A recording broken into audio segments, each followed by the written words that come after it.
Senhoras e senhores, boa tarde.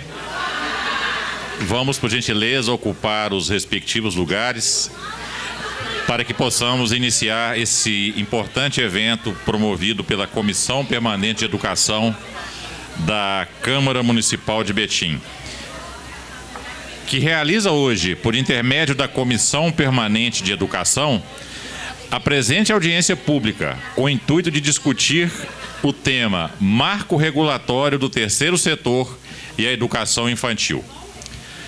A audiência foi solicitada por intermédio do requerimento número 013/2017, de autoria da vereadora Elza Aguiar, a Elza do São Caetano. Dando início à presente audiência, registramos a presença e convidamos para compor e presidir a mesa que comandará os trabalhos o ilustre vereador Edson Leonardo Monteiro, o Léo Contador, presidente da Câmara Municipal de Betim. Da mesma forma, convidamos também para compor a mesa principal as seguintes personalidades: a ilustre vereadora Elza Aguiar, presidente da Comissão Permanente de Educação e autora do requerimento que viabilizou a ocorrência deste evento.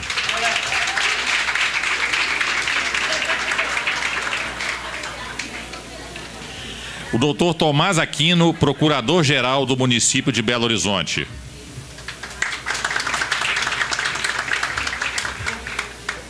Solange Botaro, gestora de projetos e vice-presidente da Missão Ramakrishna. Bruno Cipriano, procurador-geral do município de Betim, secretário municipal de governo e vice-presidente da Associação dos Procuradores de Betim. Marilene Pimenta, superintendente de Educação Infantil. E Robespierre Micone Costa, secretário municipal de Auditoria e Controle Interno. Senhoras e senhores, temos a satisfação de registrar e agradecer a honrosa presença dos ilustres senhores vereadores Paulinho Vicentino, Gilson Baeta, Ciene do Pinduca e Bianca do Marcão.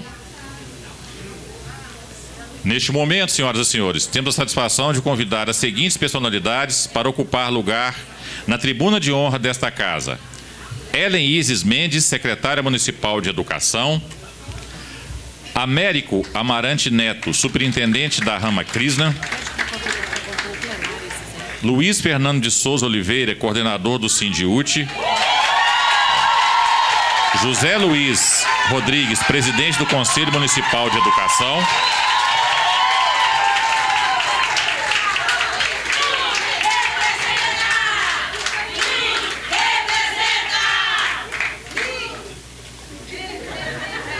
Gilberto Mendes de Oliveira, gerente regional de Vianópolis; Zilda Cabral, presidente da Sociedade Protetora dos Animais; e Epifânio Santiago, superintendente municipal antidrogas. Essas pessoas que foram citadas podem também ocupar lugar no plenário, se assim preferirem.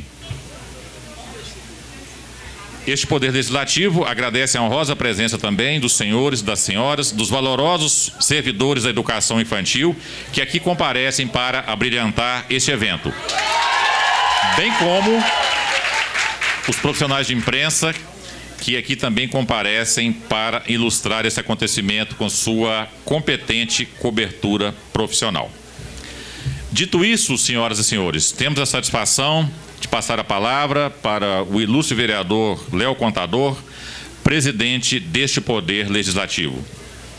Obrigado, Wagner. Boa tarde a todos. Boa tarde, vereadores.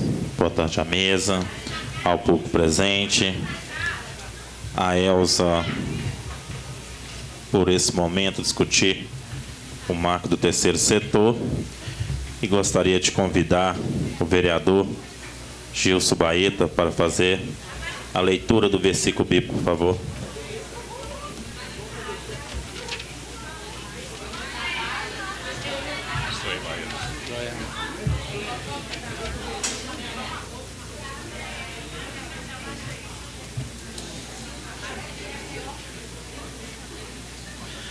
Boa tarde a todos, ao presidente Léo Contador, aos secretários e às demais autoridades aqui presentes e ao público presente. Que Deus venha abençoar essa audiência em prol do nosso povo. Salmo 91. Aquele que habita no esconderijo do Altíssimo, à sombra do Todo-Poderoso, descansará. Amém? Amém. Pessoal, eu sei que está muito quente aí, mas hoje, graças a Deus, fechou o processo licitatório da implantação do ZAR aqui no plenário. Em breve, vocês vão poder vir novamente e aí a casa vai estar aconchegante. Tá? Então, hoje, infelizmente, está cheio o plenário. Eu vou pedir que puder deixar aí a porta aberta, tem as janelas do fundo aí também, se der para, fica à vontade. E vou passar a palavra para a vereadora Elza, presidente da Comissão de Educação, que irá conduzir os trabalhos da agora para frente para a apresentação da mesa. Meu muito obrigado, boa tarde a todos. Boa tarde, presidente Léo Contador. Boa tarde, doutor Tomás, que através deles eu cumprimento toda a mesa, amigos vereadores, secretários, público presente. Sindiúte, presidente da comissão também. Cumprimento todos vocês, o terceiro setor que aqui está, que a qual eu tenho a honra de representar vocês aqui nessa casa. O objetivo da audiência: prestar esclarecimento à sociedade civil organizada, ONGs e associações sobre a relação entre o terceiro setor e o poder público municipal, de acordo com a legislação vigente 1319, de 31/7/2014 e 13.204 de 2015. Que nós tiramos bom proveito dos palestrantes aqui, dos representantes de governo, para esse momento tão enriquecedor para nós. Bom trabalho para todos.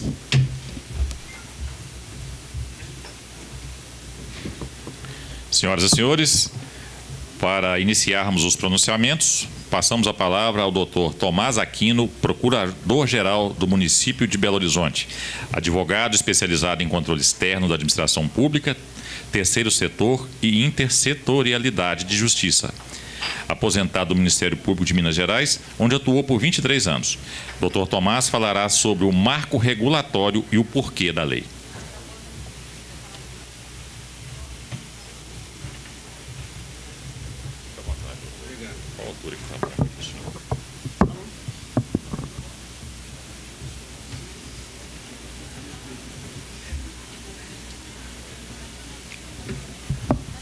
Boa tarde a todos. Para mim está pior que para vocês, que eu estou de terno. Boa tarde à mesa. Poderia, mas é obrigação de ofício. Vereadora Elza, minha querida amiga Solange, quem eu tenho trabalhado muitos anos já aqui no Instituto Ramakrishna, os colegas advogados e senhora coordenadora da Educação Infantil aqui em Betim, senhor ouvidor, senhores vereadores, senhoras e senhores. Bom, meu nome já foi falado, é Tomás de Aquino. Eu fui promotor de justiça no estado de Minas Gerais por 23 anos. Desses 23 anos, 18 deles eu trabalhei com associações e fundações. E eu não trabalhei no gabinete, eu trabalhei visitando, convivendo, tanto é que hoje eu sou do conselho de umas 10 entidades aí e continuo participando, sou voluntário nas APACs, sou voluntário na Conspiração Mineira pela Educação e em mais algumas instituições.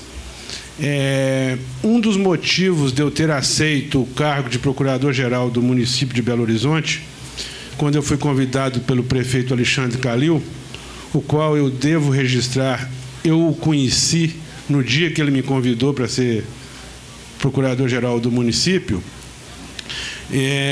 foi o fato de desejar implantar a Lei 13.019 no município de Belo Horizonte. Foi o principal motivo de eu ter aceito o convite para ser procurador-geral do município de Belo Horizonte. E tem uma história por trás disso, e vem de encontro ao que vai ser debatido aqui hoje, que no final da década de 90, quando eu assumi a promotoria de fundações aqui na capital, a gente já escrevemos, e foi publicado no Jornal Estado de Minas, um texto onde a gente dizia da necessidade de ter um marco regulatório, de ter uma lei que regulasse as relações do poder público com o terceiro setor. O terceiro setor, todos aqui já sabem, são as associações e as fundações. Me parece que hoje aqui a maioria das pessoas é da área da educação infantil, são as chamadas creches conveniadas. Creches municipais, creches conveniadas. Tá. Mas se forem creches municipais, não é terceiro setor. Terceiro setor ou é associação ou fundação. E a Lei 13.019 trata da relação dos municípios, do Estado e da União com o chamado terceiro setor. Então, lá em 1997, a gente escreveu dessa necessidade.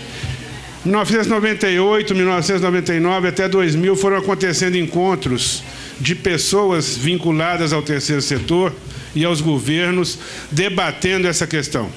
Então, essa ideia de ter uma lei parte da sociedade civil no final da década de 90. Aqui foi criada a Fundamig, a Solange foi vice-presidente até há pouco tempo, que era a Federação Mineira de Fundações, que fazia esses encontros anuais. Depois, já mais no final de 99, teve a CPI das ONGs no Congresso Nacional. Depois, em 2002, teve a segunda CPI das ONGs. Das duas CPIs saíram projetos de lei para regulamentar a relação do governo com as organizações sem fins lucrativos. No início do governo da presidente Dilma, foi formado um grupo de trabalho para discutir a lei, a possível lei que desagou na Lei 13.019/2014, com um grupo que foi coordenado pela advogada Laís Figueiredo. Ela convocou lá umas 300 pessoas do país todo. Eu estive lá nas primeiras reuniões para a gente debater essa relação que até hoje ainda é muito ruim.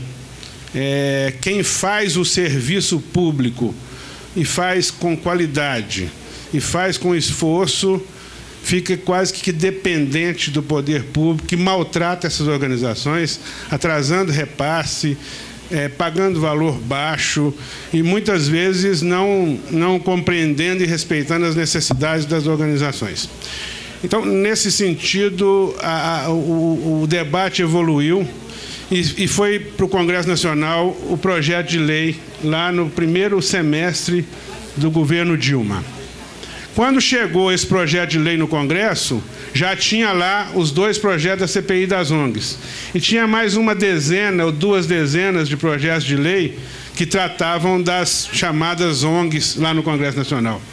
O que aconteceu? Se juntou tudo num substitutivo e mesclaram-se essas regras e daí, no final do ano de 2013, meados de 2014, sai a Lei 13.019/2014, que é uma mescla, que é uma mistura dessa iniciativa da sociedade civil que vem lá do final da década de 90, com as CPIs das ONGs, com um grande debate que foi feito por uns 3 ou 4 anos, surgiu a Lei 13.019 de 2014. Só que ela foi sancionada em 2014 e não entrou em vigor porque ela era inviável. A lei era péssima, mal feita, mal redigida, tinha mais de uma dúzia de artigos inexplicáveis e inaplicáveis. Chegou a 2015, foi uma medida provisória pedindo a prorrogação de entrada em vigor da lei. Eu sei que aqui, Betim, foi feita a regulamentação daquela lei antiga, da lei original. Foi a primeira cidade do Brasil que fez a regulamentação da lei, a lei antiga. Só que nesse período que a lei ficou lá debatendo a entrada em vigor ou não, o governo, os deputados propuseram um novo projeto de lei 13.204 de 2015 ou 2016, que modificou 70 artigos da lei original. Então, o decreto aqui foi feito numa lei que não existia mais. Ela era um decreto de uma lei que não vigorou.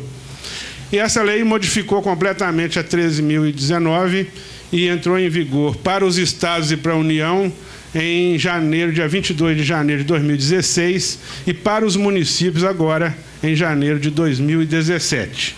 Certo que todos os convênios, não existe mais convênio, agora é termo de colaboração, termo de fomento ou termo de cooperação, se não houver recurso financeiro, no caso desse último, todos os convênios, necessariamente, aqui deve ter acontecido, foram prorrogados, que a lei permitia que os convênios existentes fossem prorrogados até um ano depois de entrada em vigência da lei. Ou seja, até o fim desse ano, os convênios podem ter sido prorrogados.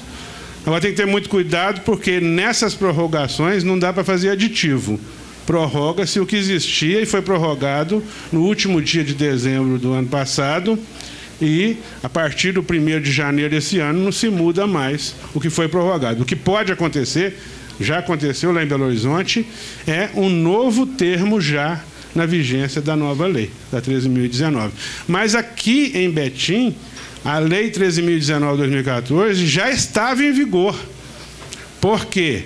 Quando a lei 13.019 foi sancionada, existia lá um artigo nela que dizia: ela entra em vigor para a União, estados e municípios no dia 22 de janeiro de 2016. E para os municípios que quiserem, os municípios que optarem. Aqui em Betim optou, porque fez o decreto, então ela entrou em vigor antes. Ela já vigora, ou vigorava desde lá, desse tempo.